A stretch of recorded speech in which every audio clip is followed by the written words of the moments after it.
नमस्कार बालमित्रांनो. दरवर्षी आपण 14 नोव्हेंबर या दिवशी भारताचे पहिले पंतप्रधान चाचा नेहरू यांच्या जयंतीनिमित्त बालदिन साजरा करतो. चाचाजींना मुलं आणि फुलं खूप आवडत होती आणि ते नेहमी आपल्या पोटावर गुलाबाचं फूल लावत असत आणि जेव्हा त्यांना वेळ मिळत असे तेव्हा ते आपला वेळ मुलांबरोबर घालवत असत. तर अशा चाचाजींच्या जयंतीनिमित्त आज बालदिनानिमित्त आपण जो कार्यक्रम घेत आहोत, या कार्यक्रमामध्ये आज आपण महाराष्ट्र शासनाच्या इयत्ता दुसरीच्या मराठी बालभारती या पुस्तकात चांदोबाच्या देशात या कवितेचे कवी माननीय एकनाथ आव्हाड यांच्याशी आपण आज संवाद साधणार आहोत. खरं तर आपण यांच्या कविता नेहमी फेसबुकवर बघतो. हे लोकप्रिय म्हणण्यापेक्षा विद्यार्थी प्रिय असं मी जास्त म्हणेन. लोकप्रिय तर आहेतच हे लेखक, परंतु विद्यार्थ्यांना जो जास्त आवडतो तो खरा लोकप्रिय म्हणायला हवं. तर अशा या लोकप्रिय कवीची आज आपण मुलाखत घेणार आहोत. त्यापूर्वी मी तुम्हाला त्यांची थोडक्यात ओळख करून देणार आहे.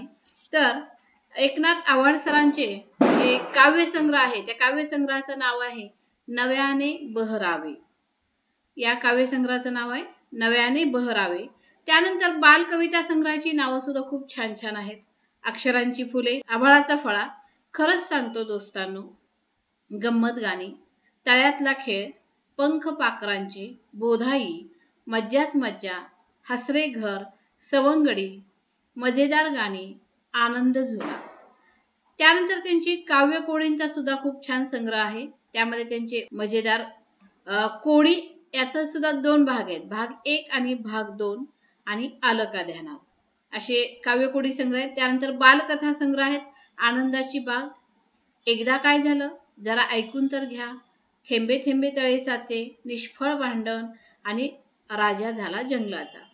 त्यानंतर नाट्यछटा आहेत, मला उंच उडू दे, आणि चरित्र लिहिलेलं त्यांनी मिसाईल मॅन म्हणजेच डॉक्टर APJ अब्दुल कलाम यांचं. ते 1 ते 4 असे त्याचे भाग आहेत. खरं तर सरांची ओळख जर करून देत बसलं तर आपल्याला हा कार्यक्रम खूप मोठा होईल. मी अगदी थोडक्यात त्यांचा ओळख करून देण्याचा प्रयत्न करत आहेत.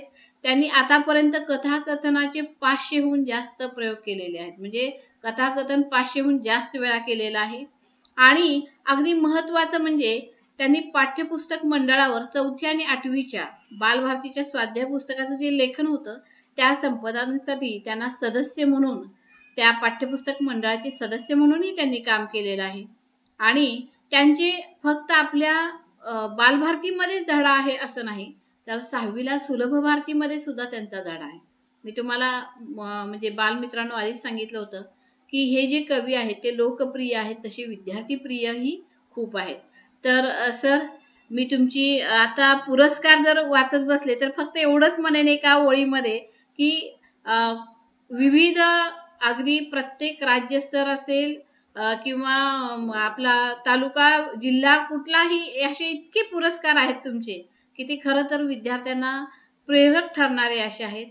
मला आज इथं मुलाखतीला सुरुवात करताना तुम्हाला पहिला एक प्रश्न विचारावा वाटतो की हे जे लेखन करताय तुम्ही ते केव्हापासून करताय?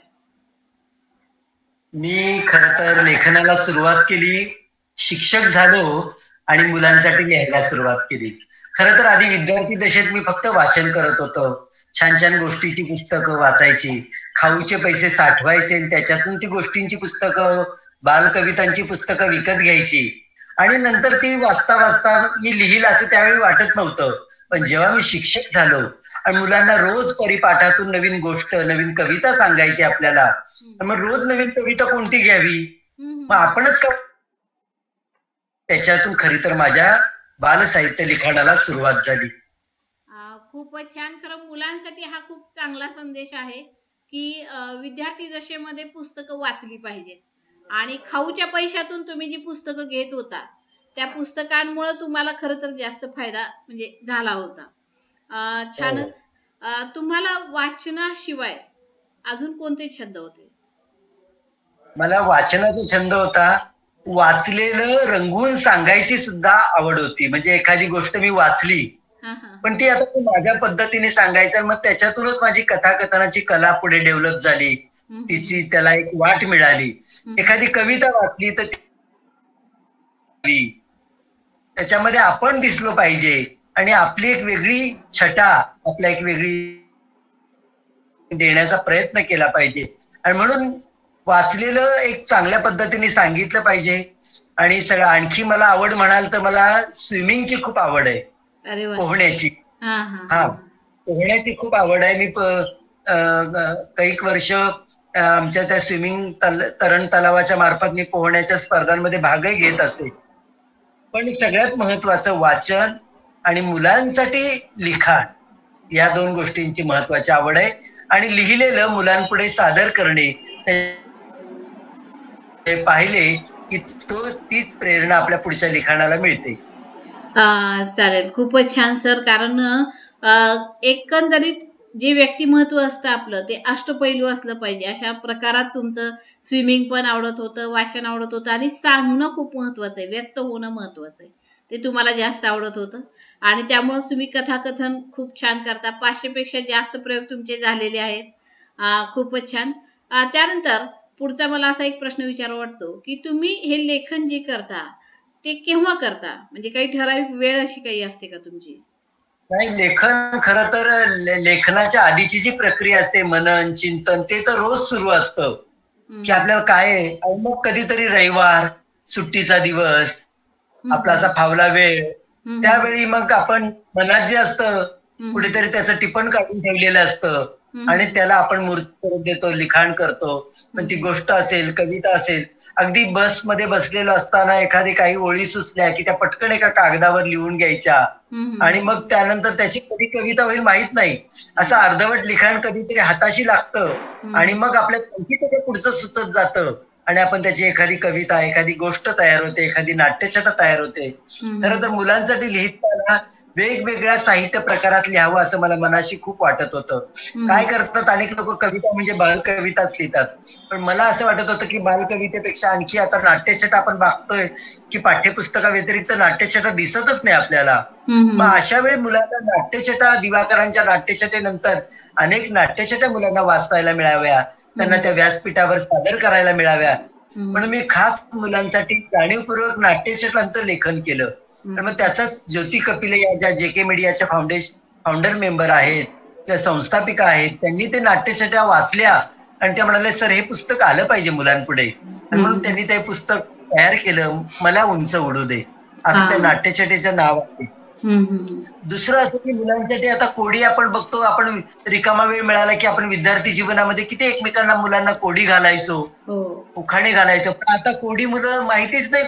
बरोबर. मुलांसाठी मैत्री कोडी हे कोड्यांचं पुस्तक लिहिलं की ज्याच्यामध्ये 200च्या वर कोडी लिहिली मुलांसाठी मी. अरे वा.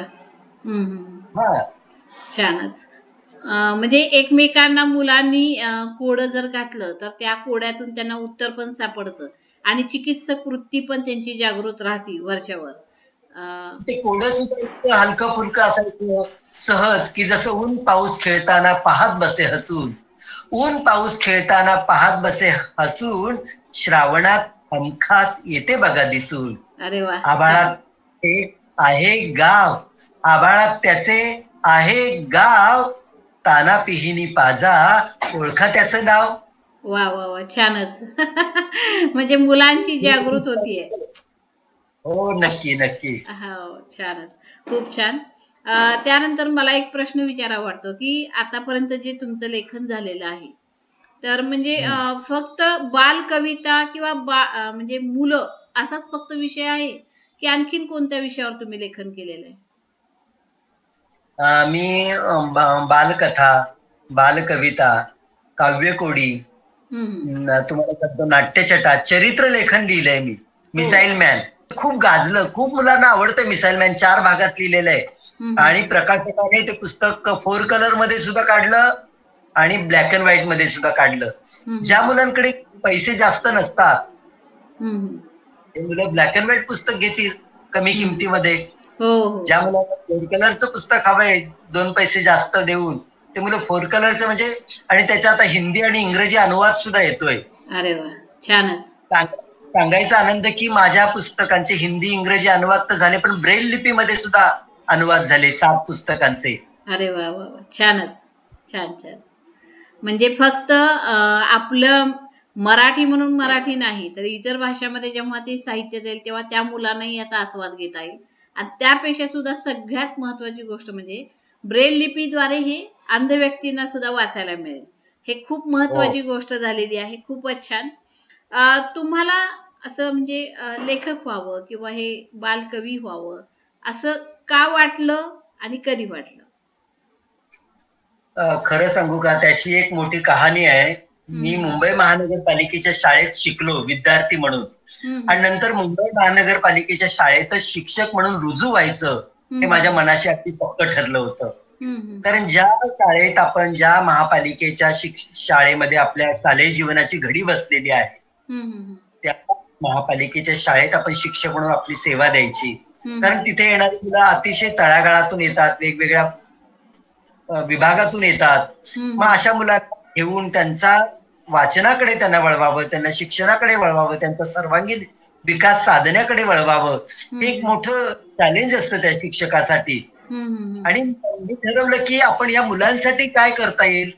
तर या मुलांची जी आपण म्हणतो की मराठी माध्यमाच्या शाळेतून मुलांची गळती होते, ती गळती रोखायची असेल तर मुलांना शाळेची गोडी लावली पाहिजे. मग मुलांची गोडी लावायची असेल तर मुलांचं मन कशात रमतं, तर मुलांना मला कळलं की गोष्ट, कविता मुलांना खाऊ इतकीच प्रिय असते. आणि म्हणून गोष्ट, कविता मुलांना रोज सांगून त्यांना आवड निर्माण करायची शाळेची, गोष्टीची, कवितेची, अभ्यासाची. आणि अशा पद्धतीनं माझ्या मुलांना इतरांच्या गोष्टी, इतरांच्या कविता सांगू लागलो. म्हणायला लागली, सर उद्या तुमची एखादी नवीन गोष्ट सांगा ना. तर मी ठरवलं की मुलांसाठी आपणच गोष्टी का लिहू नये. पण मी गोष्ट लिहायचो, कविता लिहायचो आणि मुलांपुढे सादर करायचो. तर मुलं म्हणायची, वा सर खूप छान आहे. मग आपल्याला ते मुलांची प्रतिक्रिया, उत्स्फूर्त बोलकी प्रतिक्रिया आपल्याला आणखी पाठबळ देते. बरोबर आहे. बरोबर, सुरू झाला. हा बरोबर आहे. खूपच छान. कारण कसं आहे की जसं विद्यार्थ्यांना असं वाटत असतं की बाबा तुम्ही जसं हा प्रश्न पण या निमित्ताने पुढे आला की मुलांचा पुढे जर असे शिक्षक असतील, म्हणजे तुमच्यासारखे जर शिक्षक असतील तर ती मुलं एक दिवस ही शाळा बुडवणार नाहीत. कदाचित त्यांना असंही वाटेल की रविवारी सुद्धा शाळेत यावं. कारण एवढं जर छान त्यांचा विचार करणारे जर शिक्षक असतील तर नक्कीच त्यांना ते खूप प्रिय असतात. आणि मुळात तर कसं आहे की आजकाल जी हळूहळू संस्कृती कमी होत चालली आहे की घरामध्ये आजी आजोबांकडून गोष्टी सांगण्याची म्हणा किंवा अंगाई गाण्याची म्हणा, तर ती संस्कृती हळूहळू कमी होत चालली आहे. तर त्यामध्ये हे तुम्ही म्हणजे जी जोपासना केलेली आहे की ती तुमची असेल कविता किंवा इतरांची असेल, पण ती नाचून गाऊन दाखवणं मुलांसाठी खास, अगदी जो म्हणतात का नाही की हाडाचा शिक्षक, हा प्रकार तुमच्यामध्ये आहे. आणि त्यामुळे तुम्ही मुलांसाठी खास अगदी वेगळे प्रयत्न करताय. खरं अभिनंदनीय गोष्ट आहे. सर त्यानंतर पुढचा प्रश्न मी विचारेन की तुमच्या ज्या आवडते लेखक किंवा लेखिका असं कोण आहेत तुमच्या? मला डॉक्टर विजया वाड खूप आवडतात. त्यांचं बालसाहित्य खूप आवडतं. मला गिरिजा कीर खूप आवडतात. मला विंदा खूप आवडतात. मला पाडगावकर खूप आवडतात. त्यांचं बालसाहित्य खूप आवडतं. की जसे विंदा म्हणतात की एकदा काय झाले पक्षी उडून गेले म्हणून झाड उडून गेले. किती सुंदर सांगितलं विंदांनी की एकदा काय झाले पक्षी उडून गेले म्हणून झाड उडून गेले. एकदा काय झाले गणपतीचा मुकुट घालून उंदीर मामा चाले. एकदा काय झाले नातवाने धरला विंचू त्याला आजोबाच भ्याले. अरे वा, छान. याच्यातलं एकदा काय झाले याची या ओळीची पुनरावृत्ती खूप आवडते. कारण मुलांना बघा, तुम्ही एकदा काय झाले म्हणा, ते लगेच आपले कान टवकारतात. आणि म्हणून एकदा काय झाले याला सुद्धा खूप महत्व आहे. आणि अशा विंदांच्या कविता, आपल्याच कवितांवर प्रेम करतोच आपण, पण आपण इतरांच्या कवितांवर प्रेम केलं पाहिजे. आणि म्हणून इतरांच्या कविता घेऊन, इतरांच्या गोष्टी घेऊन पुढे जाण्यात खूप मजा आहे. हो, हा एक खूप महत्वाचा संदेश आहे की फक्त आपलं न बघता, जेव्हा आपली नजर ही चौफेर असते आणि सर्वांना इतरांचं साहित्य बघता, म्हणजे तुम्ही इतरांनाही आदर देताय, ही मुलांमध्ये रुजवण्यासारखी गोष्ट आहे. खरंच हे खूप छान आहे. त्यानंतर आपणही समृद्ध होत जातो. आपण आणि सगळ्यात महत्वाचं विजयवाडाने हे लिहिलंय. आता आपण थोडंसं वेगळं लिहूया याच्यापेक्षा. विंदांची ही कविता या विषयावर आली, आपण या विषय टाळून दुसरं काय लिहिता येईल का आपल्याला? म्हणजे आपल्याला आपली वाटही निवडायला मदत होत जाते. आणि मला तर असं वाटतं की पहिल्या ज्या कथा कविता असायच्या तर आपण वाचल्या म्हणजे आपल्या लहानपणी त्यावेळेस आटपाट नगर होतं आणि मग तिथं राम नावाचा किंवा रामराव नावाचा एक व्यक्ती राहत होता. त्याला आता हळूहळू बदल होत चाललाय त्यामध्ये त्या कथा. हा, राईट. त्या गोष्टींमध्ये आता म्हणजे आपल्या ह्याच्यानुसार काळानुसार बदलत चाललोय आता आपण त्या प्रवाहात. मुलं जी इलेक्ट्रॉनिक मीडियामध्ये वावरणारी आहे, या मुलांना त्यांच्या भोवताली घडणाऱ्या गोष्टी सांगितल्या तर त्यांना आणखी त्या रिॲक्ट होतात ती मुलं. आणि त्यांना पटतं ते. खूप छान. हो, छान. तुम्हाला हे लेखन जे करायचे किंवा लेखन जे तुम्ही करायला सुरुवात केली आणि पुढेही आतापर्यंत लेखन करताच आहात, तर यामध्ये तुम्हाला प्रोत्साहन असं कुणाकडून मिळालं? मला माझ्या विद्यार्थ्यांचा खूप प्रोत्साहन आहे सगळ्यात महत्वाचं. अरे वा. की त्या विद्यार्थ्यांना आपण काहीतरी सांगतो, ते त्यांना आवडतं, ते त्यांना आणखी ऊर्जा देतात आपल्याला, असं उद्या नवीन गोष्ट पाहिजे बरं का, उद्या नवीन कविता पाहिजे. किंवा कधीतरी मुलं असंही म्हणतात, सर ही गोष्ट फसली तुमची. म्हणजे आपल्याला उत्स्फूर्त प्रतिक्रिया देत असतात आणि त्या प्रतिक्रियेतून आपण घडत असतो. मला वाटतं मी जीवन शिक्षण मध्ये एक लेख लिहिला होता की माझ्या बालसाहित्याचे खरे प्रेरणास्रोत माझे विद्यार्थी आहेत. अरे वा, छान. त्यांच्याकडून नवीन नवीन विषय मला मिळत जातो, त्यांच्याकडून नवीन लिहिलेलं किती कसदार आहे हे ते पटकन मला सांगत असतात. कारण मुलं इतकी निरागस, निष्पाप आणि निर्लेप असतात की ती पटकन तुमच्या उत्तर देत असतात तुम्हाला. आणखी माझ्या कुटुंबाचे खूप सहकार्य आहे. माझी मुलगी आहे 10वीला, वैष्णवी. माझं तर गंमत गाणी नावाचं पुस्तक, ती जेव्हा लहान असताना ती आणि मी दोघांनी मिळून ते लिहिलेलं पुस्तक आहे. मी कविता लिहिली की ऐकवायचो, ती म्हणायची बाबा इथे हा बदल करा, हा शब्द आम्हाला नाही कळणार. म्हणजे ती सगळ्या बाल वयोगटाची ती प्रातिनिधिक विद्यार्थिनी होती, मुलगी होती. आणि तिने मला बरेच, मी एक कविता लिहिली होती की पुढून पाठ मागून सपाट बाबांनी आणले गोदरेजचे कपाट. माझी मुलगी म्हणाली आम्हाला त्या मुलांना गोदरेज गिदरेज माहित नाही बाबा, तुम्ही लोखंडी कपाट म्हणा ना. म्हणजे किती मुलं चांगले सांगतात. मग पुढून पाठ मागून सपाट बाबांनी आणले लोखंडी कपाट. कपाटाला खण आहेत खूप, खणात पैसे बसतात चूप. पैशांचं कपाट घमेंडी भारी, उघडायला गेलं की कुरकुर करी, उघडायला गेलं की कुरकुर करी. छान. म्हणजे ते एकंदरीत तालबद्धता आणि त्यातले जे शब्द आहेत ते त्यांच्या संग्रहात आहेत, त्यांच्या आपला जो काही शब्द संग्रह आहे त्यांचा त्यातला असल्यामुळे जास्त ठसलं जातं मनावर. आणि तुम्हाला मुलीचा तर जास्त झालाच झाला, पण तुम्ही जास्त विद्यार्थ्यांना जे म्हणालात की तुम्ही विद्यार्थ्यांकडून तुम्हाला जास्त छान प्रतिक्रिया येत होत्या. कारण खरं तर आपण बघतो की लहान मुलं ही निष्पाप असतात आणि निष्पाप मुलांकडून ज्या प्रतिक्रिया येतात त्या खऱ्या खऱ्या येतात. आवडलं तर ते आवडलं, नाही तर ते नाही. त्यामुळे तुम्ही खूप मोठा म्हणजे असं जसं आपण म्हणतो की शिक्षकाने नेहमी विद्यार्थी हा आपला देव मानून कार्य केलं पाहिजे, तसं तुम्ही लेखनामध्ये सुद्धा तुम्ही विद्यार्थ्यांना अगदी समोर ठेवून लेखन केलं. खूपच छान. तुम्ही तुमच्या म्हणजे आता कोणत्या वयापासून हे लेखन सुरू केलं होतं सगळं? मला आता लेखनाला मी जवळजवळ 20व्या वर्षापासून लेखन सुरू केलं, 20 वर्षाचा असताना. अरे वा, छान. कारण मी 20व्या वर्षी शिक्षक म्हणून रुजू झालो आणि डीएड म्हणून डीएड केलं. 10वी नंतरचं डीएड होतं, नंतर 2 वर्ष डीएड केलं, शिक्षक म्हणून रुजू झालो आणि त्यानंतर माझा हा लेखनाचा प्रवास खऱ्या अर्थाने सुरू झाला मुलांच्या सोबत. छानच. या लेखनाच्या 28 वर्ष पूर्ण झालेले आहेत. आणि त्याच्या आधी छोटं छोटं लिहायचो, कधी चारोळ्या लिहायचो, कधी छोट्याशा कविता, पण त्याला कधी असं खऱ्या अर्थाने लेखन म्हणता येणार नाही. कुठेतरी आवडलेलं, कुठेतरी सुचलेलं असं काहीतरी डायऱ्यांमधून लिहायचं. पण डायरी लिहिण्याचा छंद विद्यार्थी दशेपासून होता. आपण ज्याला रोजनिशी म्हणतो, रोजनिशी म्हणजे रोज तर नव्हतं लिहायचं, पण कधीतरी आयुष्यात घडलेला एखादा चांगला प्रसंग किंवा एखादा आपल्या जीवनाला कलाटणी देणारा प्रसंग, तो मात्र मी लिहायचो त्या डायरीमध्ये. म्हणजे ते खरं तर हा पण विद्यार्थ्यांसाठी एक आदर्श आहे की आपल्याला जे काही सुचतंय किंवा आपल्याला जे काही आवडतंय ती गोष्ट आपण नेहमी डायरीत लिहिली पाहिजे. ही विद्यार्थ्यांसाठी खूप छान सवय. खरं तर मला असं वाटतं की तुमच्या हाताखाली जे विद्यार्थी घडत आहेत ते खरंच भाग्यवान आहेत. कारण कसं असतं की तुमच्या जे काही गुण आहेत त्यांची सावली पूर्ण तुमच्या गुणांची जी काही हे होत असते, पुढे प्रतिबिंब पडतं ते मुलांमध्ये पडत असतं. त्यामुळे सर तुमच्या हाताखाली शिकणारी मुलं खरंच भाग्यवान आहेत. आणि त्याच्याही पुढे सांगते की ऑल ओव्हर जे महाराष्ट्रामध्ये बालभारतीमध्ये जी कविता आहे तुमची चांदोबाच्या देशात, ही कविता जी जी वाचतात त्या सगळ्यांना हे भाग्य मिळालेलं आहे.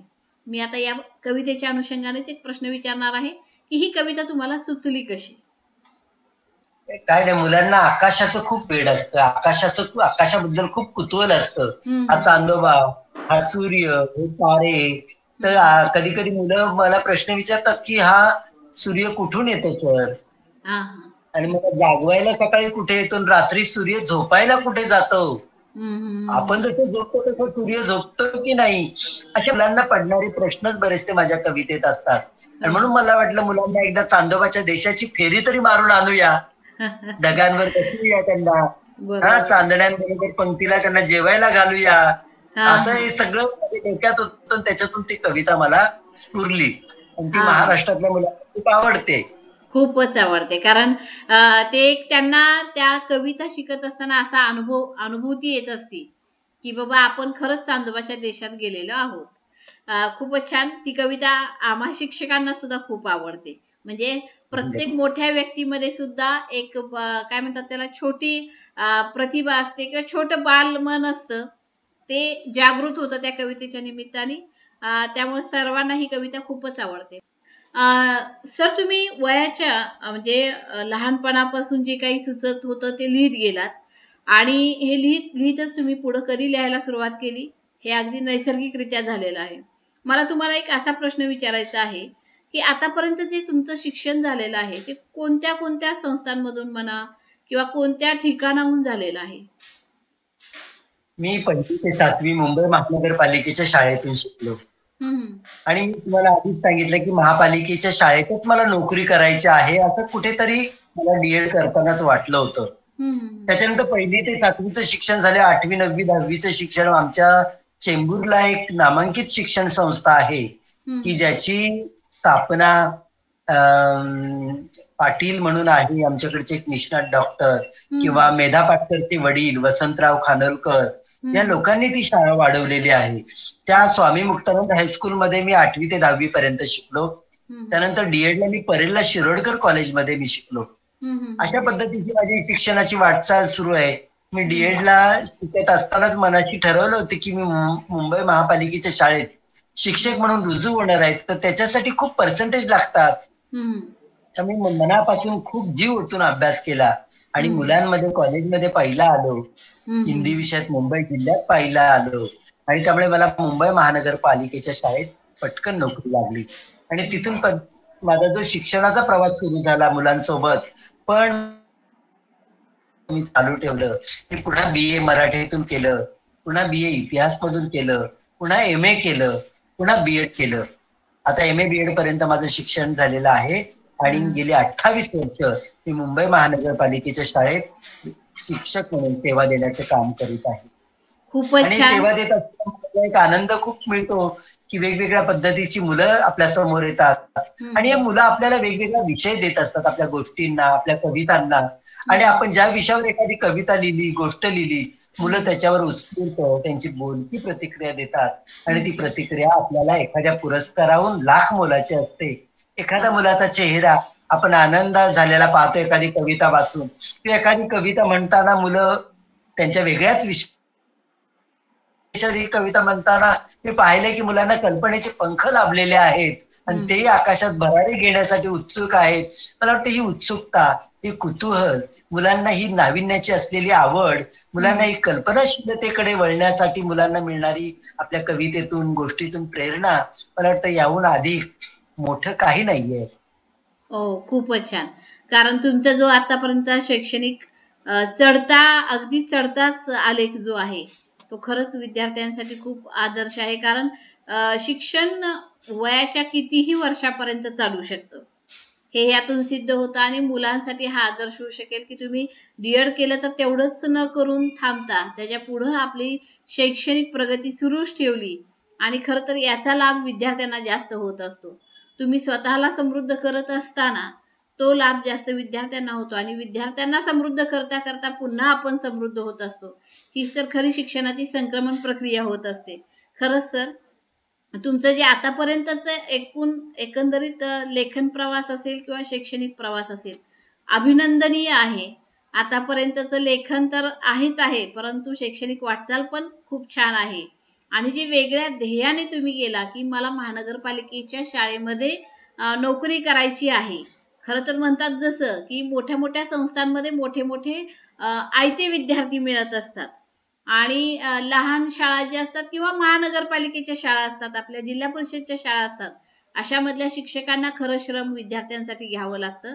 कारण त्याचा अनुभव जे नोकरी करतात त्यांना तर असतोच असतो, पण बाकीच्यांना सुद्धाही ते लक्षात येतं की इथं मात्र विद्यार्थी घडवण्याचं खऱ्या अर्थाने कार्य होत असतं आणि त्या प्रक्रियेत आपण होता.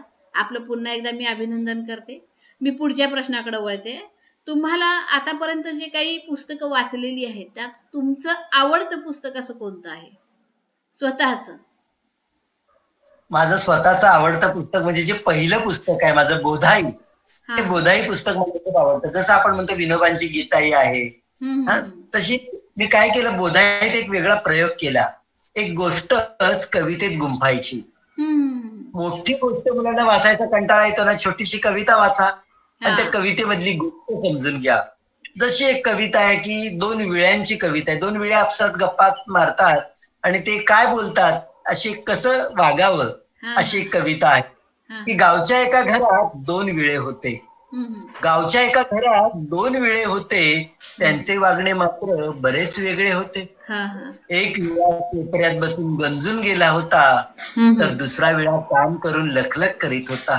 हम्म एक विळा कोपऱ्यात बसून गंजून गेला होता, तर दुसरा विळा काम करून लखलख करीत होता. गंजलेला विळा एकदा लखलखत्या विळ्याला म्हणाला, गंजलेला विळा एकदा लखलखत्या विळ्याला म्हणाला, तू एवढं काम करतोस पण जाणीव आहे का मालकाला? हम्म धार लावण्यासाठी तुला दगडावर तो घासतो आणि सदानकदा कामामध्ये वापरत तुला असतो.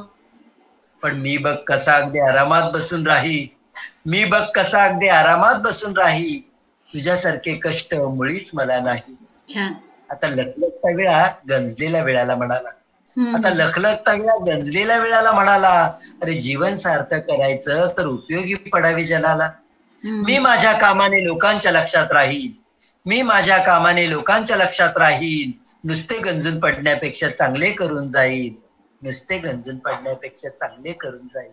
खूपच छान, खूपच सुंदर आहे. खरं तर ही कविता फक्त लहान मुलांनाच नाही तर प्रत्येक व्यक्तीसाठी अगदी मार्गदर्शक आहे आणि अगदी साध्या शब्दांमधून सांगितल्यामुळे ती प्रत्येकाला झटकन पटावी अशी आहे आणि खूपच छान कविता आहे. मला खूप आवडली.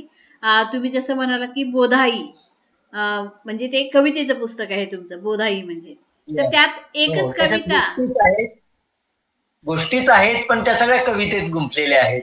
अरे वा, छानच. म्हणजे या पुस्तकात एकूण किती कविता आहेत? या पुस्तकात एकूण 62 कविता आहेत. अरे वा वा, छानच. म्हणजे मुलांना अगदी एक चॉकलेट मागितल्यानंतर एकदम पुडाच मिळावा चॉकलेटचा, असं आहे की एक कविता मागता मागता 62 कविता त्यांना इतक्या सुंदर मिळाव्या, म्हणजे अशी एकदा हातात घेतलेलं पुस्तक विद्यार्थी अजिबात सोडणार नाही. हे तुमच्या पुस्तकाविषयी झालं, पण तुम्हाला इतर लेखकांचं असं आवडणारं एखादं पुस्तक कोणतं आहे? मला विंदांचा अजबखाना खूप खूप खूप आवडतं पुस्तक. अरे वा, मी छान. अजबखानाच्या प्रेमात आहे. विंदांचा अजबखाना म्हणजे खूप वेगळ्या विश्वात आपल्याला घेऊन जाणारं हा पुस्तक आहे. हा हा हा. अरे वा, छानच. सर, आता आपण असं म्हणतो की मला लहानपणा. विजयावाडांची पुस्तकं खूप आवडतात. मला गिरिजा किरांचं झंप्या द ग्रे ज्या गोष्टी आहेत ते पुस्तक खूप आवडतं. विजयवाडांची तर सगळी पुस्तकं मला आवडतात, खूप अ, आवडतात विजयवाडांची. हो हो. तर मला एक विचारायचं की आपण जसं लहानपणी मुलांचं स्वप्न असतं की बाबा मी मोठं झाल्यावर डॉक्टर होणार आहे, इंजिनियर होणार आहे, शिक्षक होणार आहे, अशी जी स्वप्न असतात. तुम्हाला लहानपणी असं काय वाटलं होतं की आपण मोठेपणी काय व्हावं? मला खूप इच्छा होती परीक्षा देऊन ऑफिसर व्हायचं, आय एस सर, ऑफिसर व्हावून एक मिनिट, देशाची. एक मिनिट. प्रश्नाचा अडकला प्रश्न. तुम्ही उत्तर द्या फक्त पुन्हा एकदा. हा, हम्म. मला MPSC UPSCच्या परीक्षा देण्याची खूप इच्छा होती हा हा. की या परीक्षा देऊन आपण स्पर्धा परीक्षा देऊन आपण राष्ट्रीय पातळीवर राज्य पातळीवर आपण काही सेवा देऊ शकतो का आणि तशा पद्धतीने आपण काम करावं अशी खूप इच्छा होती. पण घरच्या परिस्थितीमुळे त्या गोष्टी काही जमल्या नाही. तर एक शिक्षक झालो. शिक्षकाची खूप मनापासून आवड होती, त्यामुळे मी शिक्षक झालो. अरे वा, खूपच छान. म्हणजे तुम्ही विद्यार्थ्यांच्या या म्हणजे अध्यापनाकडे जे आहे ते अगदी सहज वळलात आणि अगदी रमून गेलेले आहात. खूपच छान. जसं आता आपण म्हणतो की बाबा तुम्ही लेखन करताय, तुमच्या विद्यार्थ्यांना आवडतंय. आता तुमच्या हाताखाली जे विद्यार्थी शिकतात त्यांच्याकडून असा कधी अनुभव आलाय का की त्यांनी उत्स्फूर्तपणे लेखन केलेलं आहे? आपण लेखन काही मुलं करतात, पण माझी मुलं सादरीकरणे खूप छान करतात. मग मी आकाशवाणीवर त्यांना घेऊन जातो. माझ्या कविता असतात आणि मुलं त्यांच्या पद्धतीने चाली लावून त्या कविता आकाशवाणीवर सादर करतात आणि आमच्या महापालिकेच्या मुलांचे मी असंख्य कार्यक्रम आकाशवाणीवर केलेले आहेत. माझ्या मुलांनी कविता लिहिलेल्या अनेक ठिकाणी कविताही प्रसिद्ध झालेल्या आहेत. आता 14 तारखेला जो बालदिनाचा कार्यक्रम आहे, महाराष्ट्र शासनाचा पुण्याच्या मंडळाने घेतलेला, महाराष्ट्र राज्य शैक्षणिक संशोधन आणि प्रशिक्षण परिषदेने घेतलेला कार्यक्रम आहे. त्यात आमच्या शाळेतली एक विद्यार्थिनी माझी एक नाट्यछटा सादर करणार आहे.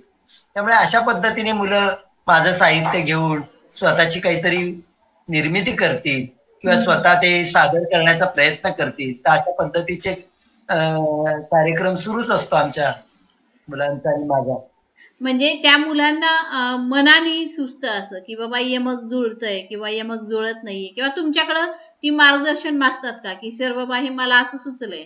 तर ह्याला आता बराच वेळा कसा अनुभव असतो की जी लहान मुलं असतात तर त्यांचं जे लेखन येतं ते बोली भाषेमध्ये, म्हणजे आपण जी नेहमीची भाषा वापरतो तसं येतं. तर अशा वेळेस असा कधी अनुभव आलाय का की मुलांनी विचारलं की सर हे मी केलेलं आहे तर मला आता हे पुढं करून द्या? येस, मुलं माझ्याकडे बऱ्याच त्यांच्या कविता घेऊन येतात. सर ही कविता माझी बरोबर जमली आहे का मला? याचा शेवट सर आणखी कसा करता येईल? म्हणजे मुलांना थोडीशी आपण क्लू दिला, मुलांना थोडासा त्याच्यामध्ये त्यांना पुढे पुशअप केलं, की मुलं लिहित असतात. मुलं त्याच्यामध्ये आपली क्रिएटिव्हिटी त्याच्यामध्ये निर्माण करत असतात असं मला वाटतं. पण सगळ्यात जास्त मला काय वाटतं माहितीये का, की जसं एखाद्याला तानसेन व्हायचंय, गायक व्हायचंय, तर त्याला आधी कानसेन व्हायला सांगतात, की खूप ऐक, खूप ऐक. मग तुला तुझा एक मार्ग दिसेल, की तू कसं गायला पाहिजे. मला वाटतं सगळ्याच क्षेत्रामध्ये हेच आहे, की मला मुलांना लिखाणाकडे वळवायचं आहे. तर मला मुलांना आधी ज्या पद्धतीचं लिखाण करायचं, मुलांना कविता लिहायची आहे, मुलांना गोष्ट लिहायची आहे. पण मुलांनी आधी खूप गोष्टी वाचाव्या, आधी खूप गोष्टी ऐकाव्या, आधी खूप कविता ऐकाव्या, आधी खूप कविता वाचाव्या. मग त्याच्यातून त्यांना त्यांची एक वेगळी कविता त्यांना निर्माण करता येईल असा माझा विश्वास आहे. बरोबर आहे, कारण वाचून समृद्धता आल्याशिवाय लिखाणात प्रगल्भता येणार नाही हे तितकंच खरं आहे. आणि मुलांना खरं तर गोष्टी वाचायला खूप आवडत असतात. त्यामुळे आपोआप मुलांना फक्त एकच आहे की त्यांना अवांतर वाचनाची गोडी लागली पाहिजे, आणि तुमच्यासारखे शिक्षक असल्यावर अशी अवांतर वाचनाची त्यांना कधी कमी पडत नसणार ह्या काही शंकाच नाही. मला एक विचारायचं होतं की तुमच्या ज्या कविता असतात त्या कविता म्हणजे तुम्ही त्या विद्यार्थ्यांना गाता याव्या म्हणून तालासुरात लिहिता की तुमच्या लेखन शैलीच तशी की तुमच्या कविताच तालबद्धच अगदी तयारच होतात तशा? हो, तशाच होतात कविता.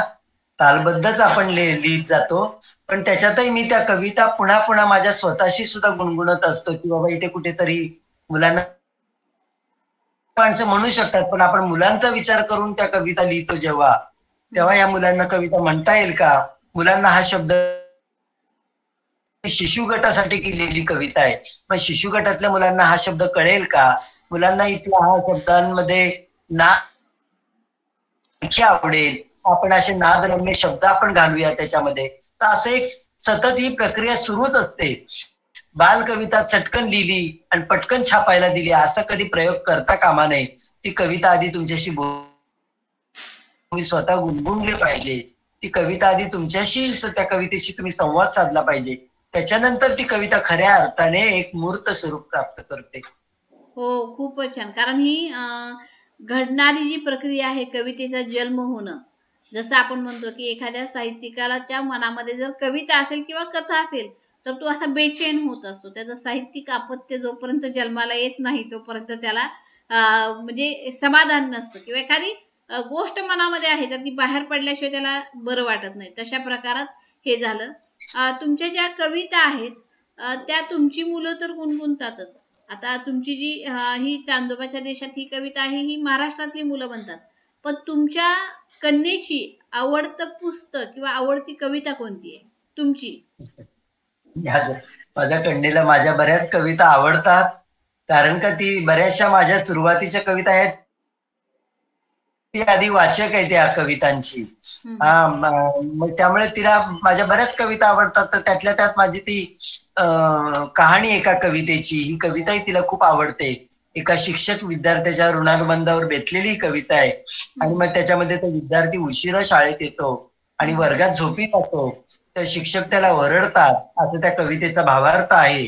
आणि त्यानंतर ओरडल्यानंतर शिक्षकांना कळतं की हा मुलगा गरीब आहे असं दुसरा मुलगा सांगतो. पण शिक्षक म्हणतात गरीब तर याच्या अंगाला अत्तराचा वास येतोय, मग अत्तर लावण्यासाठी पैसे कुठून येतात त्याच्याकडे गरीब म्हटल्यावर. तेव्हा तो वर्गातले इतर मुलं सांगतात तो सर अत्तराचा वास नाही, तो उदबत्त्यांचा वास आहे. तो सकाळी फलाटावर उदबत्त्या विकून शाळेत येतो. मग अशा मास्तरांना आपण रागावलं याचा पश्चाताप होतो त्या मुलावर आणि त्यांचे डोळे भरून येतात. त्याच्या डोळ्यातूनच खऱ्या अर्थाने कविता व्हायला सुरुवात होते. अरे वा, छानच. म्हणजे हा अनुभव खूपच छान, तिला आवडला. म्हणजे खरं तर ते कविता जगणं, जसं अनुभूती घेत आपण वाचून जगल्याचा जो अनुभूती घेत असतो, तशी अनुभूती आहे ही तुमच्या कवितेतली. मला एक अगदी शेवटचा प्रश्न असा विचारायचा आहे. विद्यार्थ्यांना जर नवीन जे विद्यार्थी काही बाबा लेखन करू इच्छित आहेत, तर त्यांना तुम्ही काय सांगाल की बाबा वाचन तर केलं पाहिजे, परंतु तुमचं जे लेखन आहे त्याला कसं तुम्ही या ह्याच्यामध्ये घालू शकाल, तालबद्धता कशी येईल, किंवा तुम्हाला काय प्रयत्न करायला पाहिजे? मी विद्यार्थ्यांना सांगेल की आधी खूप वाचा. तुम्हाला काय करायचंय, तुम्हाला लिखाण करायचंय ना तर आधी खूप वाचन करा. तुम्हाला एखादी गोष्ट सांगायची ना तर आधी खूप गोष्टी ऐका, लोकांच्या सांगितलेल्या गोष्टी. हल्ली आता इलेक्ट्रॉनिक माध्यमामुळे खूप गोष्टी शक्य झाल्यात. अनेक ऑडिओ मिळतात, व्हिडिओ मिळतात कथाकथनाचे. अगदी पुलंपासून वपूंपासून कितीतरी युट्यूबवर व्हिडिओ आहेत, गोष्ट कशी सांगतात ती लोक. मी तर आधी कथाकथनाच्या जेव्हा कार्यक्रमाला सुरुवात करणार होतो त्याच्या आधी खूप खूप जणांची कथाकथन ऐकण्यासाठी मी अक्षरशः आदाशासारखा जिकडे तिकडे धावायचो. कधीतरी कळायचं मुंबईमध्ये दमा मिराजदार आलेले आहेत आणि त्यांचा अमुक सभागृहाला कथाकथनाचा कार्यक्रम लागलाय. मग मी आवर्जून तो कार्यक्रम बघायला पैसे जमवायचो. विद्यार्थी दशेत होतो, कॉलेजच्या विश्वात होतो, पैसे जमवायचो, ते तिकीट काढून तो कार्यक्रम आवर्जून पाहायचो. मी सगळ्यांचे कथाकथनाचे कार्यक्रम पाहिले, अगदी वपू काळे, दमा मिराजदार, ज्यांच्या पाहायला मिळाले नाही, योग आला नाही, त्यांचे मी ऑडिओ व्हिडिओ ऐकले. म्हणजे शंकर पाटील असेल, व्यंकटेश माडगुळकर असेल, रेखा मुंदडा असतील, अशा अनेक लोकांचे कार्यक्रम पाहिले आणि त्याच्यातून आपली वेगळी कथाकथनाची वाट निर्माण करण्याचा एक विचार पक्का केला. अरे वा, छान. मी मुलांना हेच सांगेल की जे काम करा त्याच्यासाठी एक प्रसंग सांगतो. एक चित्रकाराच्या चित्रांचं प्रदर्शन भरलेलं असतं आणि तिथे एक पत्रकार मुलगी येते ते प्रदर्शन पाहायला आणि ती पत्रकार मुलगी ते चित्र पाहून अवाक होऊन जाते. त्या चित्रांमधली रंगसंगती तिला खूप आवडते आणि ती त्या मुलगी त्या चित्रकाराकडे जाते आणि म्हणते की तुम्ही कोणत्या रंगात असा कोणता रंग मिसळता की असा एक वेगळाच रंग तयार होतो आणि तो रंग माणसांचं लक्ष वेधून घेतो. तो चित्रकार खूप छान त्या मुलीला म्हणाला बाळा, मी असं ठरवत नाही की अमुक रंगात तमुक रंग मिसळावा. मी कोणत्याही रंगामध्ये कोणताही रंग मिसळतो, पण त्या रंगात माझा अंतरंग मिसळतो. कारण बाह्य रंगामुळे कुठलंच चित्र सुंदर होत नाही. मला वाटतं हीच गोष्ट आपल्या प्रत्येकाच्या आयुष्याला लागू आहे की आपण आपलं जीव ओतून, आपलं मन ओतून, आपलं अंतरंग ओतून कुठलं काम केलं की ते काम इंद्रधनुष्यासारखं फुलून येतं. मग ते आयुष्य असेल किंवा आपल्या हाती घेतलेलं काम असेल. मी विद्यार्थी मित्रांना, माझ्या शिक्षक बांधवांना एवढंच सांगेल की जे आपण हातात घेतलेलं काम आहे ते आपण मनापासून करूया, जीव ओतून करूया आणि आपण त्या कामाला खऱ्या अर्थाने न्याय दिला असं आपण म्हणता येईल. खूपच छान सर. आजचे म्हणजे आज 14 नोव्हेंबर बालदिन आहे. खरं तर हे विद्यार्थ्यांसाठी ही मुलाखत प्रेरक होणारच आहे, परंतु आमच्या शिक्षक बंधू भगिनींसाठी सुद्धा ही खूप प्रेरक ठरणार आहे. कारण आपण जे काम हाती घेतोय त्या कामाला जर आपण न्याय दिला तर बाकी कुठल्याच गोष्टीची गरज पडत नाही. हे खूप महत्वाचं आहे आणि मग त्यामुळे आपलं आयुष्य आपोआपच इंद्रधनुच्या रंगाप्रमाणे बहरून जाईल. आज आपली मुलाखत घेत असताना इथं मला खरंच असं वाटायला लागलं की आपलं जे अष्टपैलू व्यक्तिमत्व आहे त्या व्यक्तिमत्वाचा आमच्या विद्यार्थ्यांना, आमच्या बालमित्रांना सर्वांना खूप खूप फायदा होणार आहे. आज आपण सर आपला वेळात वेळ काढून जो अनमोल वेळ आमच्या विद्यार्थी मित्रांसाठी दिला आहे त्याबद्दल मी आपली अगदी मनापासून धन्यवाद मानते. धन्यवाद सर. धन्यवाद. धन्यवाद.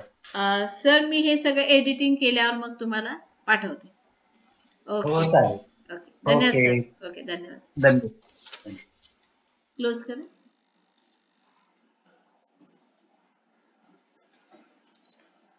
ठीक.